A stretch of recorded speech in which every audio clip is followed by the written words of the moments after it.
আমি গেছিলাম, কিন্তু অনেকবার কলিং বেল বাজানোর পরও ভাবির সাড়া পাইনি। আমি কি চলে আসবো? আচ্ছা, চলে আয়। ভাই, খাবারগুলা কি করবো?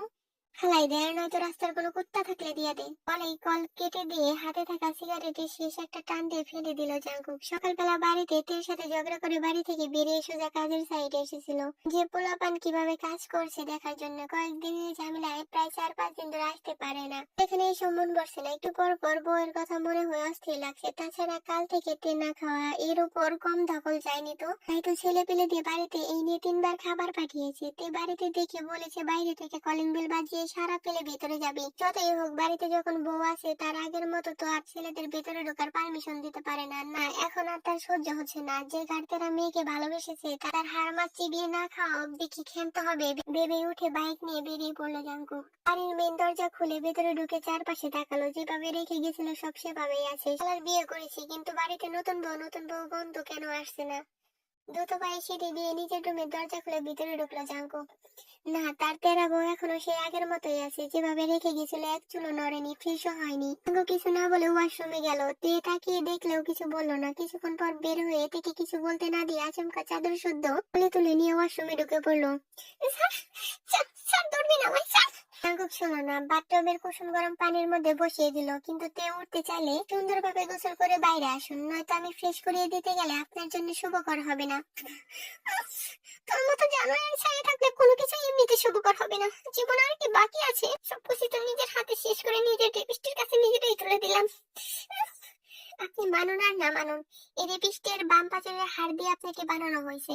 তাই রেপিস্টের নামে নিজেকে লিখে দিচ্ছেন। আপনি আমার অর্ধাঙ্গিনী। আপনি যেমন আমার বাম পাঁজরের হাড়ের সৃষ্টি, আমিও তেমন আপনার আদলে তৈরি। আপনি চাইলে আমাকে যেভাবে খুশি বানাতে পারেন, সম্পূর্ণ আপনার উপর নির্ভর করে। আপনি চাইলে আমি ভালো, আপনি চাইলে আমি খারাপ। এটাই তো আমার। হ্যাঁ, জানি সেটা আপনার দুর্ভাগ্য, কিন্তু দুর্ভাগ্য হোক কিংবা সৌভাগ্য, আপনি একবার যখন আমার হয়েছেন তখন এই জন্মই কেন, পরবর্তী যদি কোনো জন্ম হয়ে থাকে, সব জন্মে আপনাকে আমার হতে হবে। বেশিক্ষণ বাড়িতে থাকবেন না। ওই সামনের আলমারিতে আপনার সব জিনিস পেয়ে যাবেন। গোসল করে যা ভালো লাগে পরে নেবেন। বলেই বেরিয়ে এলো জাঙ্কুক। এসে একবার তাকালো পুরো রুমের দিকে। সব এলোমেলো হয়ে আছে, সকাল যেমনটা রেখে গিয়েছিল। কিছু করার নেই, বউ তো আর কিছু করবে না। তাই তো আমাদের দায়িত্ববান স্বামী নিজ থেকে ক্লিনার এনে সব একে একে পরিষ্কার করলো। অতঃপর বিছানার চাদর পাল্টে কালকে রাতেরটা হাতে নিয়ে রুম থেকে বেরিয়ে গেল। শরীরে পানি পড়তেই সব ক্লান্তি নিমেষেই দূর হচ্ছে মনে হলো। কেমন শান্তি অনুভব হচ্ছে তের। এই গোসলটা তার আগেই দেওয়া উচিত ছিল, কিন্তু যে পরিস্থিতিতে আছে কোনো কিছু করার আগ্রহ জাগছে না মনে। যে বলে না, মনের শান্তি বড় শান্তি, কিন্তু এটা কে বলবে? শরীরেরও শান্তি প্রয়োজন হয় মাঝে মাঝে। গোসল শেষ করে সামনে থাকা কালো আলমারির দিকে এগিয়ে গেল। তে ওয়াশরুমও এত বড় হয় জানা ছিল না। পুরো একটা বড় রুমের মতো। এক সাইডে বাথটব, ঝর্ণা, গোসলের সব জিনিস, তার সাথে একটু স্পেস রেখে বেসিন সহ অনেক জিনিস। একবার সেদিকে তাকালো। এইসব মেয়েদের আর এসব কিছুই নতুন। চোখ ফিরিয়ে আলনা খুলে দিতেই সামনে এক সাইডে কালো রঙের বিভিন্ন রঙের শাড়ি দেখতে পেল, অন্য সাইডে 3 পিস। শাড়ি পরার ইচ্ছে বা মন মানসিকতা কোনোটাই হলো না। এগিয়ে গিয়ে একটা মেরুন কালারের সুতির 3 পিস পরে বেরিয়ে এলো। জাঙ্কুক সোফার উপর বসে ফোন টিপছিল। থেকে বেরোতে দেখে সেদিকে তাকিয়ে থম মরে গেল। একটা মেয়েকে এত সুন্দর লাগে, নিজের বউকে না দেখলে জানতোই না সে। স্নিগ্ধ লাগছে তার বউকে মেরুন রঙের জামা কাপড়ে একটু বেশি সুন্দর লাগে বুঝি। জাঙ্কুক চোখ ফেরাতে পারছে না। বুঝি হার্ট অ্যাটাক করবে। কি সমস্যা? কি শকুনের মতো তাকিয়ে কেন আছেন? তের কাট কাট কথায় ধ্যান ভাঙলো জাঙ্কুকের। আবার একবার তাকে উঠে এসে দাঁড়ালো তের সামনে। তে সরে যেতে চাইলে বাহু ধরে ঘুরিয়ে উল্টো করে দাঁড় করিয়ে জড়িয়ে নিল তের শরীর। জাঙ্কুকের প্রশস্ত বুকে এসে ঠেকলো তের পিঠ। উফ,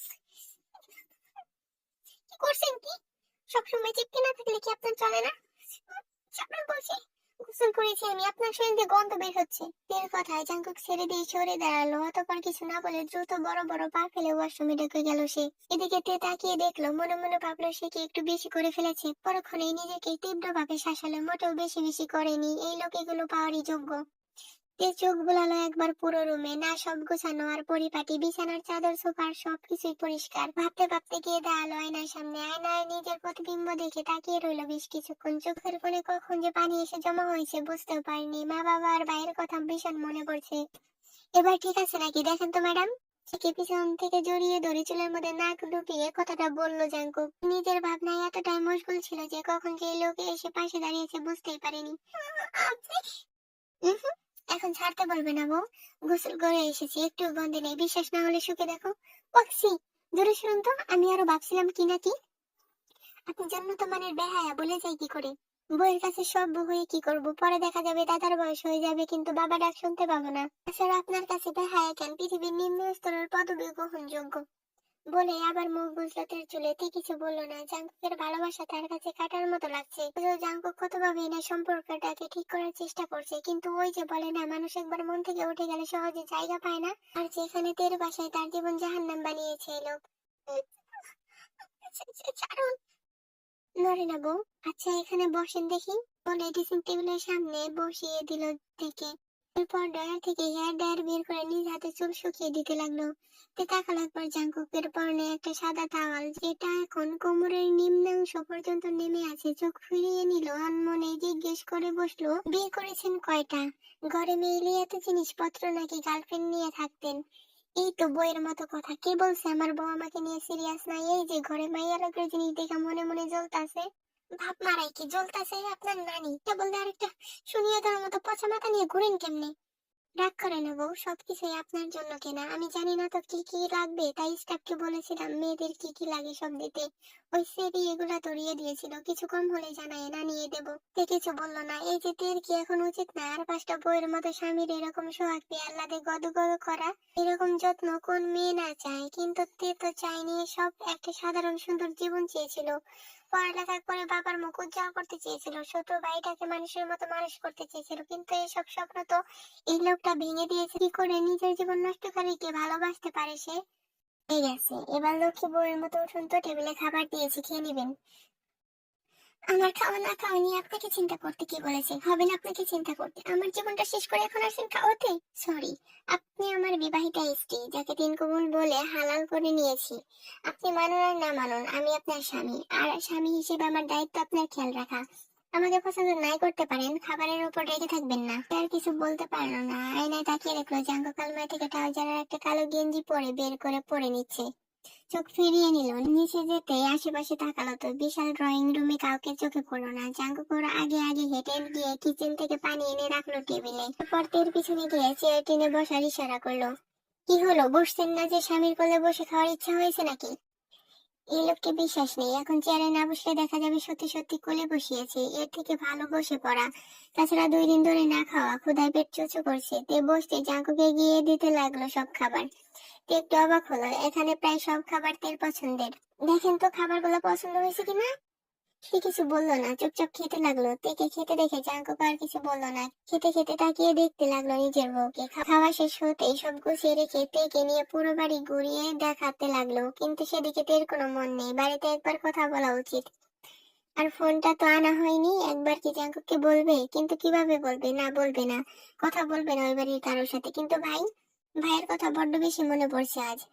জাঙ্কুক অন্ধকার আকাশের দিকে তাকিয়ে সিগারেট ফুঁকছে। এই যে একটা অভ্যাস তাকে ছাড়তে হলো, এতে যে মোটেও সে রেগে নেই।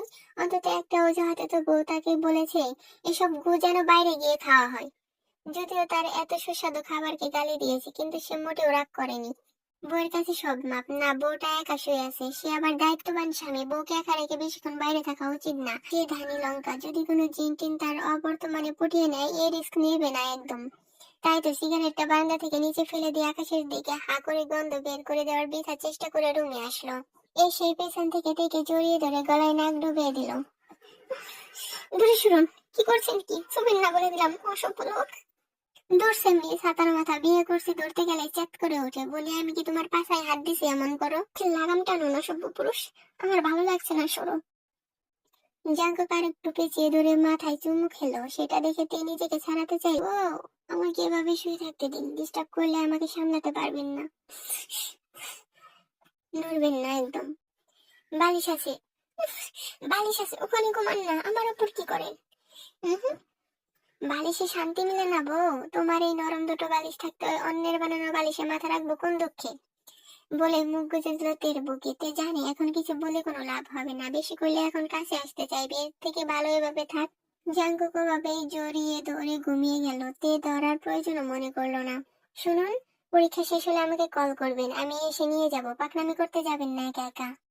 তে বাইক থেকে নেমে দাঁড়িয়ে বলল, ফোন নেই আমার কাছে, ভয় নেই, পালাচ্ছি না আমি।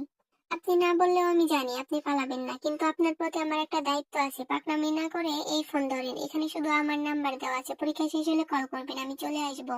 বলে বাইক টান দিয়ে চলে গেল জাঙ্কুক। তে যাওয়ার পানে তাকিয়ে থেকে একবার তাকালো হাতে থাকা বাটন ফোনটার দিকে, অতঃপর এগিয়ে গেল পরীক্ষার হলের দিকে। এই যে দেখ দেখ, এটা ওই তে মেয়েটা না, যে ওই যে কিছুদিন আগে রাতে জাঙ্কুক ভাই যে মেয়ের রুমে ঢুকেছিল, ওই মেয়েটার সাথে আরেকটা মেয়ে। বলে উঠলো, শুধু কি ঢুকেছিল, কি করছে সেটা কি আমরা আর বুঝি না? নিশ্চয়ই এই মেয়ে নিজের জালে ফাঁসিয়েছে, নয়তো জাঙ্কুক ভাইয়ের মতো মানুষ এই মেয়ের কাছে কেন যাবে? শুধু কি কাছে নিয়ে হয়েছে নাকি? শুনলাম জাঙ্কুক ভাইয়ের গলায় ঝুলে পড়ছে। কি মেয়ে রে বাবা, যে দেখলে বড়লোক ছিল অমনি ফাঁসাই দিল। বিয়ে করবি যখন তখন আবার নাটক করার দরকার কি ছিল? করিডোর দিয়ে যাওয়ার সময় মেয়েগুলোর কথা শুনে পা থেমে গেল তের। একটা মানুষের জন্য আজ তার সব সম্মান এভাবে নষ্ট হয়ে গেল। এখন মানুষ তাকে দেখে আঙুল উঁচিয়ে কথা বলা শুরু করেছে। আমি আমি ফেঁসে গিয়েও ফাঁসানোর অপবাদ পেয়ে গেলাম। এসব শোনার আগে আল্লাহ তুমি আমায় মৃত্যু দিলে না কেন? কি পাপ করেছিলাম? আমাকে বাঁচিয়ে রেখে কোন পাপের শাস্তি দিচ্ছ আল্লাহ? ঘন্টার বিল পড়েছে। মেয়েদেরকে কয়েকটা কড়া কথা শোনাতে ইচ্ছা করলেও দমিয়ে নিল নিজেকে। মানুষ কি বা বলবে, তারা যেটা দেখবে সেটাই তো বলবে। চোখের কোণে জমে থাকা পানিটুকু মুছে এগিয়ে গেল তে। হ্যালো, হ্যালো, কে বলছেন? ভাই? তে আপু, আপু, কোথায় তুমি? কেমন আছো? আর এতদিন কোথায় ছিলে? কি হলো, কথা বলো। আমি কোথায় তুই জানিস না ভাই? তোর মামাদের বাড়ি যাচ্ছিলাম তো তোমাকে আনার জন্য, কিন্তু ওখানে গিয়ে আমি অসুস্থ হয়ে পড়ি। পরে আমাকে কয়েকজন লোকের কাছে রেখে মা বাবা কোথায় চলে গিয়েছিল। 3 দিন পর আমাকে গ্রামে দিয়ে আসা হয়। তা তোমাকে নিয়ে এলো না কেন আমি কিছু জানি না আপু। কোথায় তুমি? তে ভাবনাই করলো, ওর বাবা মা তো বলেছিল নিকিকে বাড়িতে রেখে এসেছে, তাহলে নিকি এসব কি বলছে, তাকে জানতেই হবে। আমি আসি ভাই, তার আগে বল তোকে কোথায় রেখে এসেছিল আর কার কাছে? তুই কি তাদের চিনিস? না, চিনি না, তবে আমার অনেক খেয়াল রেখেছে জানিস আপু। ওখানে শুধু 3টা ভাইয়া ছিল, ভাইয়াগুলো অনেক ভালো। আমাকে ইচ্ছে বাদ দে, তুই এখন কোথায়? মাঠে খেলতে এসেছি আপু। আচ্ছা ভাই, আমি আবার কল করবো তোকে, কেমন? রাখি এখন। ভালো থাকিস আর মন দিয়ে পড়বি, কেমন? আচ্ছা আপু, কিন্তু আর কিছু বলতে পারলো না নাকি? তার আগে কল কেটে দিয়েছে তে। অনেক কিছু গোলমেলে লাগছে। কি যদি সেদিন এখানেই ছিল, তাহলে ওর বাবা মা কেন মিথ্যা বললো না? সমীকরণ মিলানো যাচ্ছে না। আচ্ছা, জাঙ্কুক এসবের মধ্যে নেই তো? এই যে মেয়ে, তুমি তে না? তা মেয়ে তের দিকে আস্তে আস্তে বলল, মেয়েটাকে তে চিনে, ওদের ডিপার্টমেন্টের নাম লিসা। একসময় জাঙ্কুকে ভীষণ পছন্দ করতো। তেকে কিছু বলতে না দেখে তের সামনে এসে দাঁড়ালো মেয়েটা, অতঃপর আগাগোড়া পরখ করে তার ছেলের স্বরে বলল, বোরকা পরে নিজেকে ঢেকে রেখেছো যে, এখন আর পর্দা করার বান ধরে কি হবে? তোমার নষ্টামির কথা তো সবাই কম বেশি জানে, শুধু শুধু পর্দার অপব্যবহার কেন করছো? লিসা, মুখ সামলে কথা বলো। ভুল কি করলাম? তোর মতো মেয়েরা তো পারে বড়লোক ছেলে দেখলে বশ করে নিচ থেকে কাছে গিয়ে কলঙ্কে মেখে বিয়ে করতে। আচ্ছা, আর কাউকে পেলে না নষ্টা মেয়ে? কি দেখিয়ে পাগল করলি জাঙ্গুককে? বলে তের শরীরের দিকে বাজে ইঙ্গিত দিয়ে তাকালো লিসা। তের আর সহ্য হলো না, সপাটে চোর বসিয়ে দিল লিসার গালে। লিসা চর খেয়ে একটু পিছিয়ে গেল। পরক্ষণে তেরে এসে তের স্কার্ফের উপর দিয়ে চুল ধরে টান দিয়ে বলল, নষ্টামি করো সার বললেই দোষ, তোর তো চরিত্রের ঠিক নেই। তে নিজেকে ছাড়ানোর চেষ্টা বন্ধ করে দিতে লিসা ছেড়ে দিয়ে দাঁড়ালো, অতঃপর তের কপালে একটা আঙ্গুল দিয়ে ধাক্কা দিয়ে বলল, আমিও দেখবো কতদিন বশ করে রাখতে পারোস। আমাকে চড় দেওয়ার শোধ তো আমি ভালোভাবেই তুলবো, চরিত্রহীন মেয়ে। বলেই চলে গেল লিসা। এদিকে রেখে গেল অপমানে হাহাকার করা একটা মেয়েকে। এই অপমানের যোগ্য কি সে? কেন এই সমাজ দোষীদের রেখে সবসময় ভুক্তভোগীদের কি কথা শোনায়? কেন আগুন তোলে চরিত্র নিয়ে কথা বলে, যে দোষ করেনি তাদেরকেই? আমি আপনাকে কোনোদিন ক্ষমা করবো না জাঙ্কু। আপনি আমার জীবনটা জাহান্নাম করে দিয়েছেন। ঘরে বাইরে কোথাও মুখ দেখানোর মতো অবস্থা রাখেননি। কি ক্ষতি করেছিলাম আমি আপনার?